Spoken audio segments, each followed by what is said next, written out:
पाकिस्तानने एक प्रकारे आपल्या नागरिकांवरती हल्ला करण्यास सुरुवात केलेला आहे. आज दुसरा दिवस होता काल रात्रीचा. त्याला चोख उत्तर भारतीय नौसेनेने दिलेलं पाहायला मिळते. काय प्रतिक्रिया असेल याच्यावरती? खरं म्हणजे पाकिस्तानचं कंबरडं मोडण्याचं काम आपलं सैन्य दल करेल यामध्ये कोणतीही शंका नाही. आमचा पूर्ण विश्वास आपल्या भारतीय सैन्य दलावर आहे. आणि पाकिस्तान हा एक दहशतवादी देश आहे, आता अख्ख्या संपूर्ण जगामध्ये सिद्ध झालेला आहे. त्यामुळे नक्कीच या दहशतवादाचा बिमोड करण्याचं काम आपलं भारतीय सैन्य करेल अशी मला खात्री आहे. ज्या पद्धतीनं धार्मिक स्थळं आणि खास करून नागरिक आज बऱ्याच ठिकाणी जम्मू काश्मीरमध्ये लोकांतून हल्ला झालेला आहे, शाळेवरती हल्ला झालेला आहे. खरं आहे ते. मी पण आज आमच्या तिथल्या शिवसेना पक्षाच्या पदाधिकाऱ्यांशी चर्चा केली तर तिथले नागरी वस्तीवर पाकिस्तान्यांचे ड्रोन हल्ले आणि इतर घुसखोरांकडून खूप मोठ्या प्रमाणात हल्ले करून जीवितहानी करण्याचा प्रयत्न केला जातोय असं लक्षात येते. परंतु नक्कीच ह्या सगळ्या पाकिस्तानच्या कुरापतींना ठेचून काढण्याचं काम आपलं सैन्य दल करतंय. आणि तिथले आपले जम्मू काश्मीरमधले आपले भारतीय सुद्धा तेवढंच निकराने त्याचा प्रतिकार करतायत.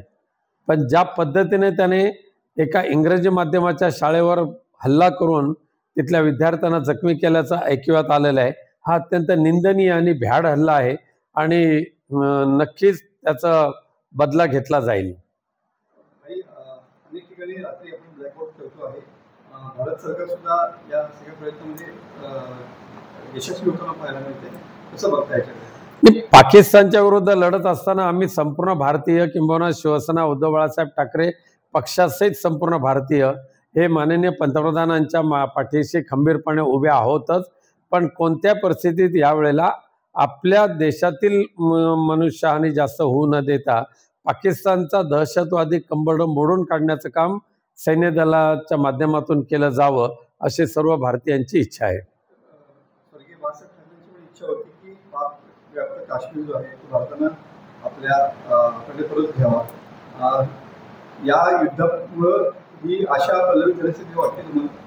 आता ज्या पद्धतीने आपले सैन्य दल ह्या पाकिस्तानचा प्रतिकार करते किंवा पाकिस्तानमधील अतिरेक्यांचे अड्डे उद्ध्वस्त केलेले आहेत ते पाहिल्यानंतर आपल्या सैन्य दलाच्या माध्यमातून POK हा भाग आपल्यामध्ये यायला काय हरकत आहे असं मला वाटत नाही.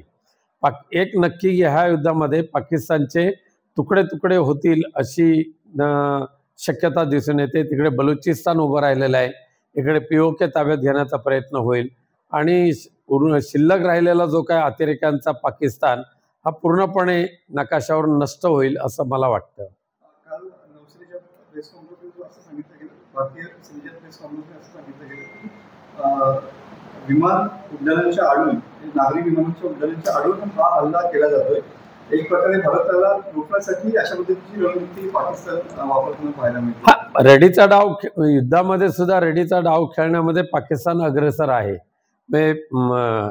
नागरिकांना पुढे आणायचं, शाळेतील विद्यार्थ्यांना पुढे आणायचं आणि कुठेतरी दाखवून द्यायचं की बघा भारताने निष्पाप नागरिकांवर हल्ले केले, विद्यार्थ्यांवर हल्ले केले. अशा पद्धतीने कुटील डाव ह्या युद्धामध्ये पाकिस्तानच्या माध्यमातून खेळले जात आहेत.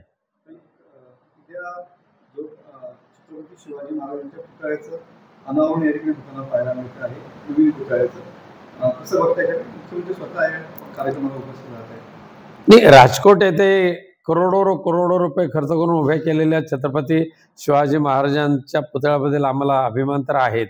परंतु यापूर्वीचा अनुभव जो आहे की छत्रपती शिवाजी महाराजांच्या पुतळ्याच्या नावाखाली करोडो रुपये भ्रष्टाचारी मार्गाने उकळलेलं जे राज्य करते ते सुद्धा त्या सिंधुदुर्गमध्ये आहेत.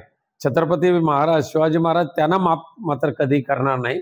पण राजकोटमधल्या नवीन छत्रपती शिवाजी महाराजांच्या पुतळ्याला अभिवादन करायला आम्हाला अभिमान वाटेलच. पण ज्या पद्धतीने त्याचं राजकारण करण्याचा प्रयत्न केला जातोय तो निंदनीय आहे. नाही, उद्धवजींना या इतर पोपटपंची करणाऱ्याप्रमाणे नेहमीच बोलत राहिलं पाहिजे असं नाही आहे. जे बोलायचं असतं ते सामनाच्या माध्यमातून बोललं जातं आणि प्रत्यक्ष परवाच्या दिवशी उद्धवजींची प्रत्यक्ष प्रतिक्रिया आलेलीच आहे.